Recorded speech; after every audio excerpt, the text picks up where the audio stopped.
Greetings everyone, and Great here for another Age of Empires 4 replay. So on the bottom left side as the orange, orange English, we have coRe with lowercase o. Spawn on the top right side as the yellow roost, we have MeomaikA with also a lowercase o. We do have a roost on the field, so let's back out of caster vision and select the roost player and keep an eye on the trade bounties. We do have yellow scout heading down here, with deer deposit will be found by orange. Orange other deer deposits here, so, and this scout may find it, but it looks like we'll find this deer deposit here. This one has been untouched.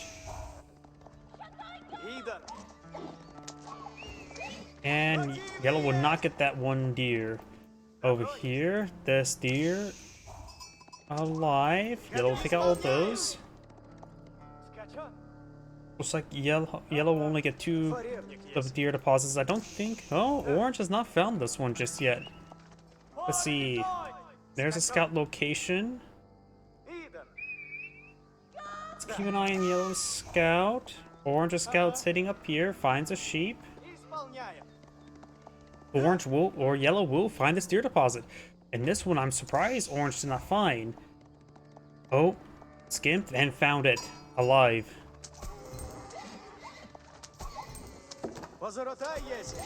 And he will claim this one as well, so yellow will get 3 deer deposits, which is 21 or 210 gold, or trade bounty, and gold has enough gold to age up as well. We also have a... Whoa! What on earth is this? We got the golden gate and a wooden fortress. Hello. We'll just keep an ear out for yellow killing off a pair of wolves. We do now have the Abbey of Kings being employed in the field. But now I'm definitely ready for the roost player. We got the Golden Gate, an incredibly rare landmark to see, and plus a Dark Age wooden fortress for the improved wood drop off. We've got a hunting cabin here, providing 21 gold per minute. So we got a really strange build here. I wonder, what is the... Golden Gate gives you supply points while you get advanced trade. You can exchange 100 gold for 150 resources, or exchange 100 other resources for 150 gold. So if you go for a straight wood collection, improved by the wood drop off here, you can get a decent gold income, which could allow you to get a faster fortress.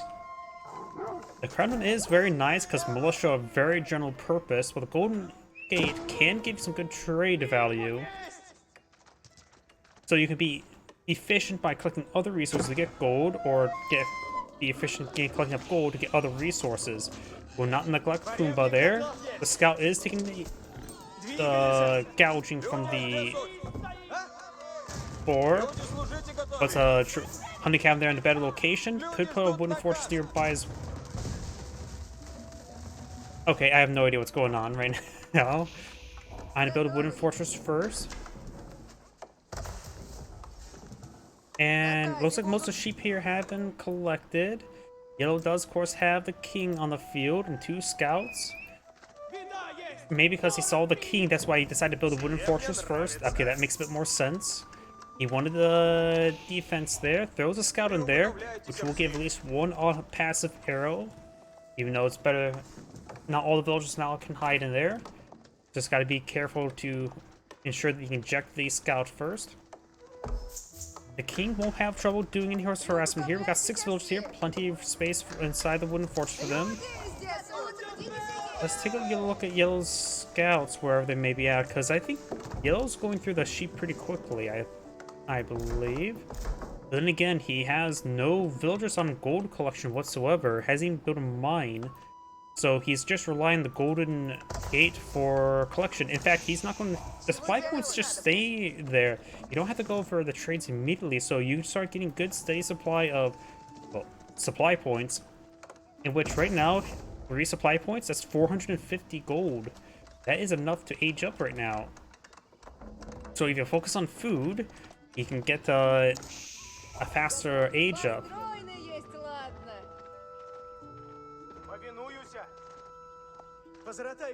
Not sure where yellow's. Okay, that is yellow's. There's the other scout. So he is out of sheep. And nice thing as well, he continued collecting up the resources. He did sell one set of wood. Pretty close to age up.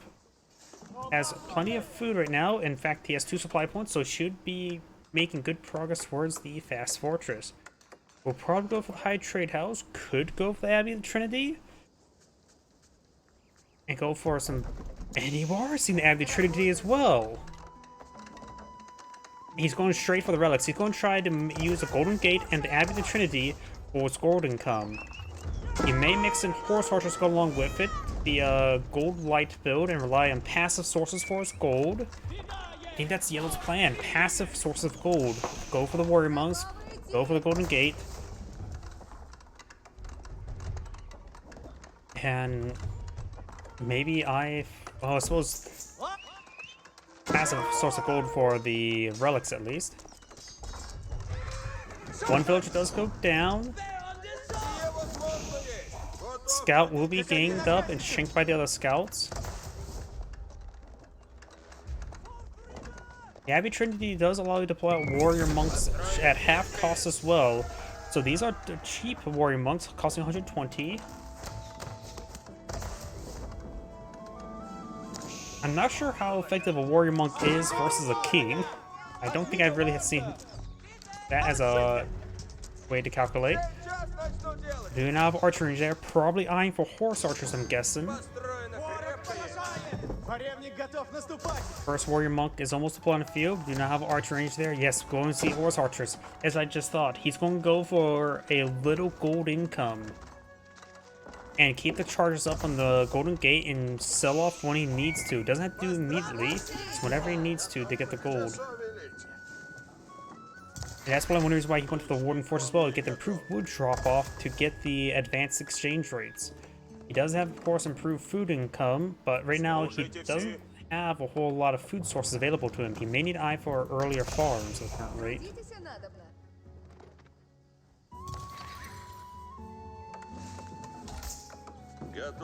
First horse archers in the field. Horse archers are very similar to crossbows. They have the same base damage and attack speed. They have a little bit less range, but base the same health and no bonus damage. They exchange the crossbows bonus damage for mobility.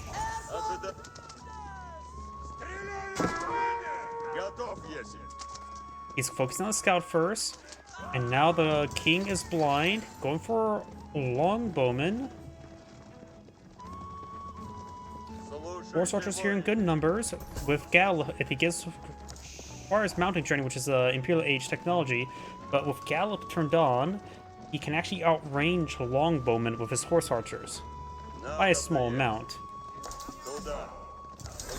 So we got a great number. Oh, white tower there, so these horse archers are not going to do much. Yep, that scout gets annihilated. These guys have no armor. And the white tower has, of course, fortress arrows, and so villagers garrisoned inside of them do really good damage. Warrior monk here. Let's see, warrior monk versus king. Let's see, attack speed is horseman attack speed. Damage roughly horseman attack damage. Health is roughly some of the horsemen. And of course, right now with the Abbey Trinity, they have roughly horseman value.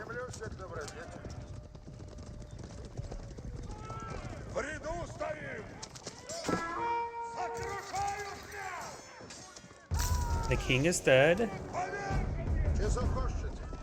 I was going for the relics. He's going to be placing the field to get more relics. He has picked up 3 relics right now and claimed 1. This is the last relic on the field for him to grab. So he's going to get every single relic. And these, with the unique research available to the Abbey Trinity, warrior monks get a plus 100 health. Along with warrior's fortitude, as well as biology, they can get a lot of health.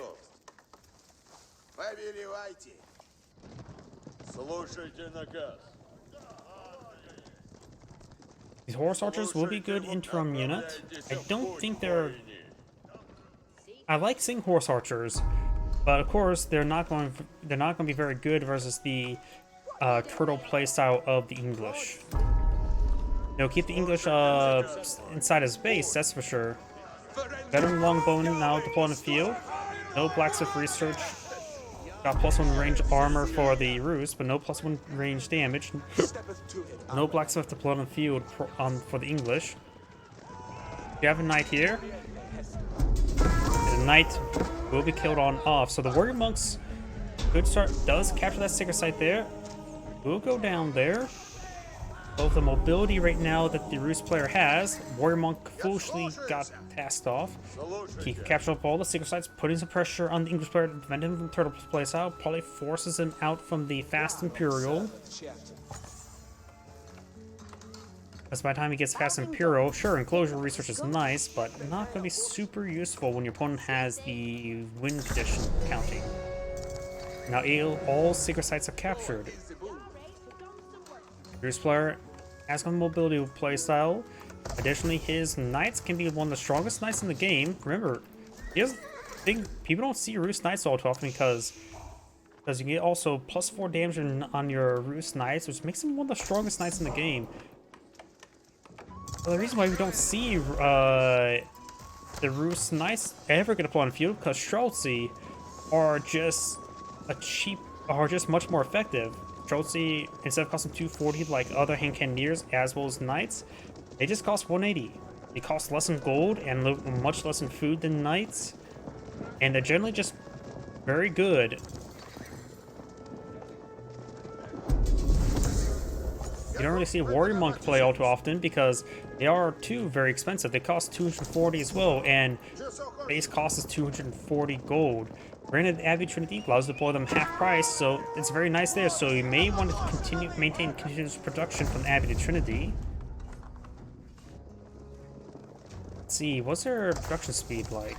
45 seconds. So yeah, he has plenty of gold income, passive gold income for them now. In fact, 700 gold per minute. Yes, 0 villagers on gold and getting 700 gold per minute for all the sacred sites, all the relics, and of course a hunting cabin. Maybe a good idea to go for another pair of hunting cabins here in order to get some more gold generation. You can chop down the trees and maintain the golden production, but if the trees are already chopped down, you don't get any gold production from the hunting cabin.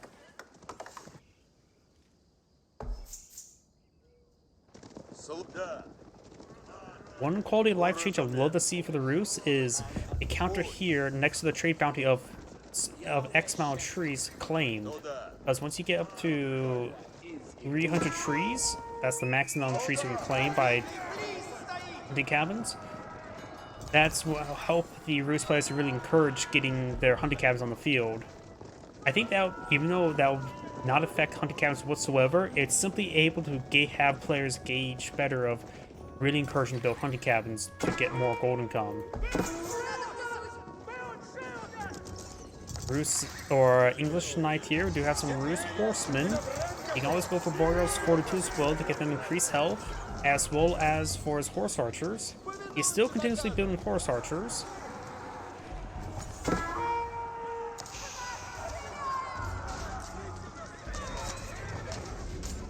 Additionally, Boreal's oh no, just got Boreal's 42, didn't he?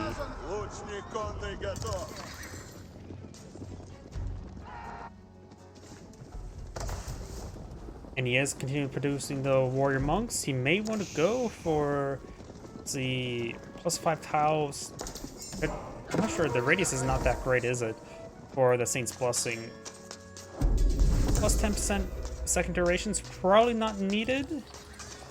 The Fervor can be quite nice. It's probably the Age 4 upgrades for increased health is what he really needs. Knights up here, but they're going to be quickly intercepted by all these horsemen and horse archers. Warren Guard piles could be very nice, help deal with this. Warren Guard Rangers give a lot of extra range, while the Warren Guard Footmen will of course allow them to get access to anti-cavalry footmen.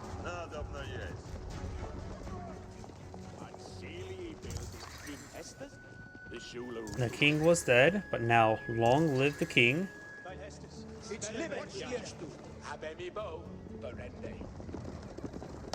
English players trying to pull out some spearmen. Does not the veteran spearman research, but is queued up a massive number of spearmen. Could definitely queue up the veteran spearman research. Villagers, I deploy out a gate here. Running low on food. Gonna be eyeing for the natural berries. Let's see, we know he has at least this trade bounty like. I think if the Roost player has been largely not finding a lot of wolves, honestly. I don't remember him hearing any wolves because we know he's got 210 from the here, 75 from the board. That means he only killed off one wolf this entire game. That is actually really bad. It's got a looks like yeah, there's still wolves on the map and a sheeple.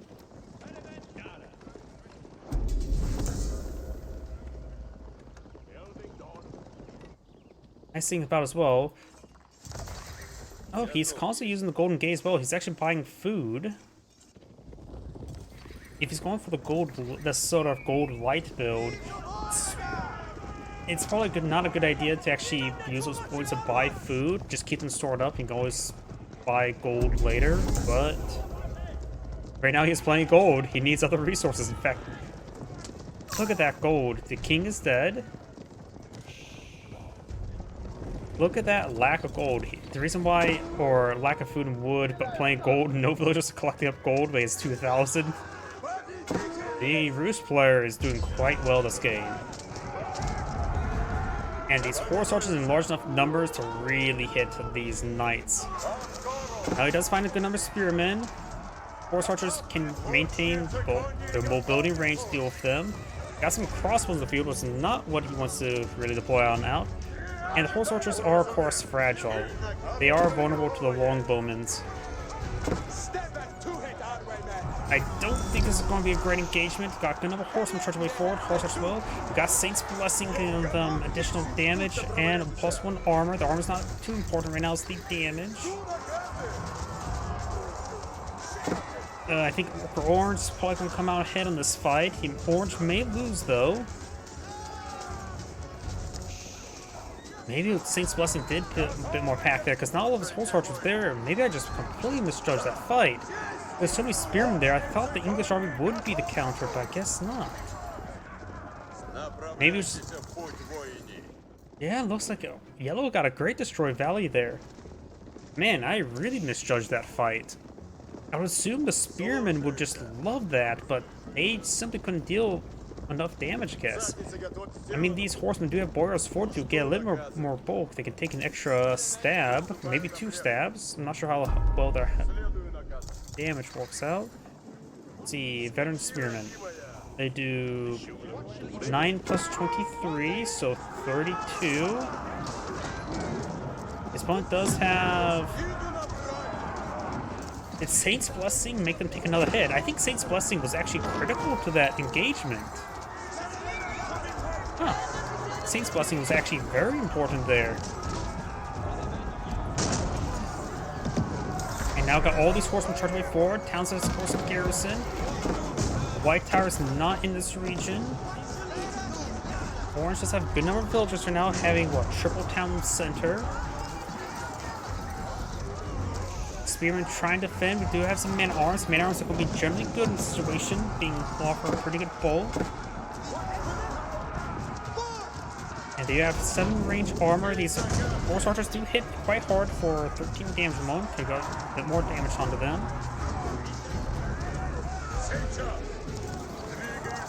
So horse archers are not entirely worthless against the man-at-arms like regular archers, since they're just hit pretty good. Mangonels are technically counter to them, but of course they are very slow compared to them. They'll just make go down here. Mangonels fire. It's a decent hit there. Boreal's Fortitude being very important to keep those guys alive. Do not see another volley off. These guys could fall back to a warrior priest to get healed on up. We do have a warrior priest here.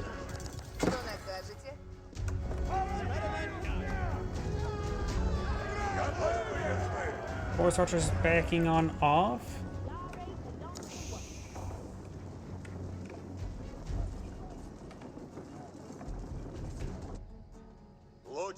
Still got a good number of horse archers here.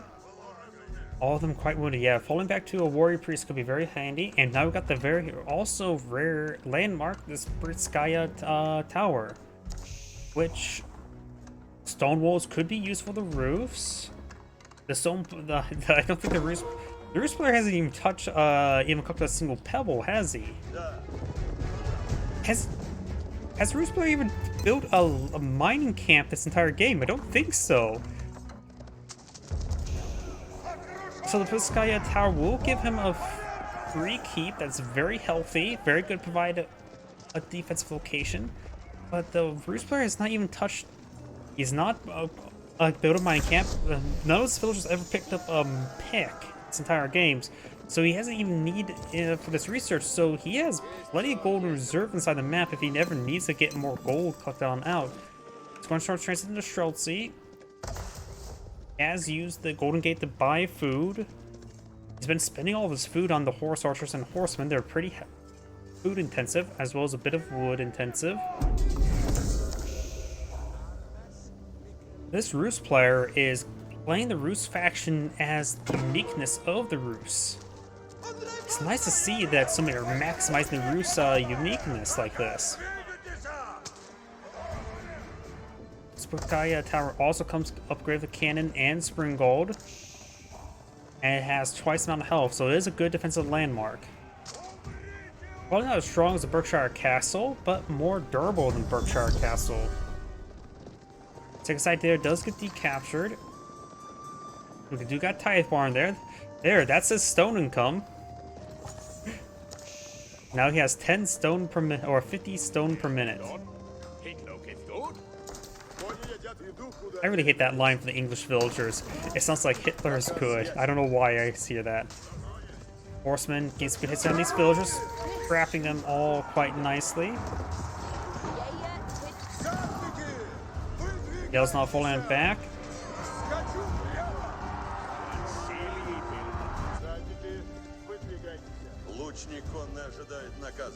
We do have the elite horseman. What was the elite horse archer? At this point, the amount of horse archers still on the field, maybe a good idea to go for the elite horse archer, unless it's just not really. Yeah, he's probably not going to be building anymore. He's probably going to focus on solely on Streltsy now. Still a nice little choke point there, two-way choke point.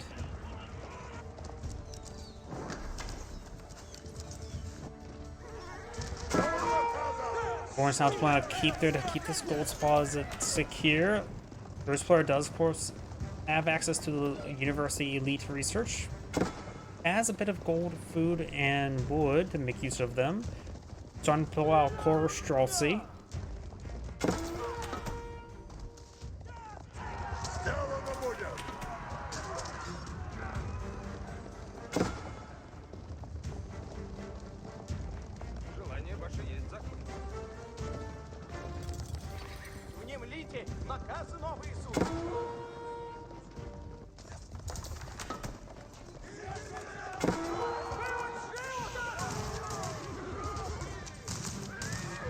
Knights do go down there. Got a handful of English man-at-arms. Don't see biology just yet.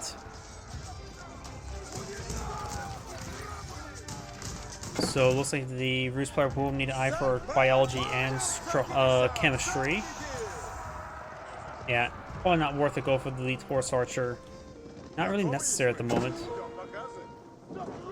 These horsemen could find these mangonels. Would be a great victory there. Oh, he doesn't. Now we realize, wait a second. They're all by themselves. That's a free pick. Come on, take them out. Orange's army has been. He doesn't realize they're being moved forward and being picked off. There we go. That is a massive pick there. Because right now, Mangonel is the best counter for the English player has against those Streltsy. Got some stone walls being put on the field. These are English stone walls. The Roost player does have access to stone walls due to his landmark choice. Now the Roost player is pushing forward. No biology just yet. Nor chemistry. I don't think the university's been built just yet. Yellow's going, or orange, going to be pushing forward to Yellow's base from two sides. It also means the entirety of the Orange's army is out of position to defend against this assault. Good spear braces there.